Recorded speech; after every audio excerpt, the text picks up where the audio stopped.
Just a few days, statewide eviction protections will expire, and this may have a huge effect on the tens of thousands of Californians who are still waiting on a response or money from the COVID-19 Emergency Rental Assistance Program. And very soon, they could be forced from their homes. Investigative reporter Brooks Giroux is here now in studio with a deeper look at the state's rent relief program as well as its shortcomings. Brooks. Yeah, the program closed in March, but it's almost July and rent has gone unpaid for some as far back as last year. Right now, data shows close to 1,500 Bay Area households are still hoping for help, and more than double have been denied assistance altogether. Many are unsure why.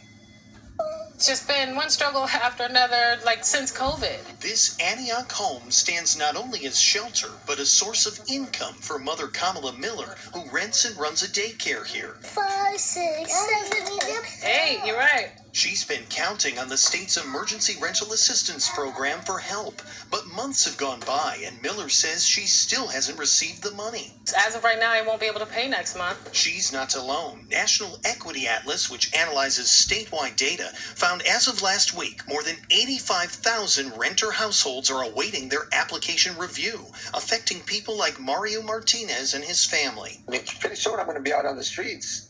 The landlord, he's been more than patient and working with me through all this, and I just keep telling him, yeah, hold on, it's coming. The backlog has stretched on for months. The state stopped accepting applications for rent relief at the end of March and promised to process and pay approved applications by the end of June. But Sarah Truhaft, Vice President of Research at PolicyLink, says at current pace, the chances of that are slim. When it's not living up to that promise, when people are waiting so long for the assistance and then they're evicted as they're waiting, that is a failure. She says 1 in 3 households were facing imminent eviction when they applied. And with statewide protections ending June 30th, there are fears the housing and homelessness crisis will worsen. The promise of this program was immense, to clear people's rents, to allow for an equitable recovery, and it's on them to fix the problems with this program so it can deliver on that promise.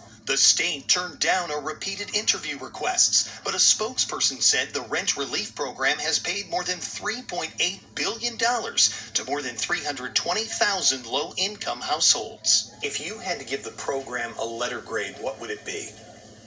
I think a D. It's really not getting to the people who need it most. Madeline Howard is an attorney with Western Center on Law and Poverty. She's leading a lawsuit against the state, claiming the Department of Housing and Community Development wrongly denied numerous rental assistance applications, despite them meeting income eligibility. People who are eligible for rental assistance are being harmed by these denials.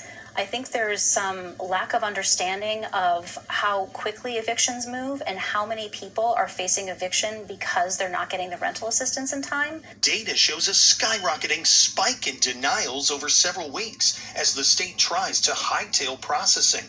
Close to 158,000 statewide. That's 1 in 3 applications. KTVU has heard from dozens who say they don't know why they were denied, many providing documents claiming inconsistent or unverifiable information, or multiple outreach attempts were made, however, no response was received. People get these notices and they say, what? I don't understand. Why am I denied? Because the state's not really telling people, and that makes it difficult for them to challenge the decision. They promised to have a system that they would help the people, and they have not helped the people. They've ignored the people.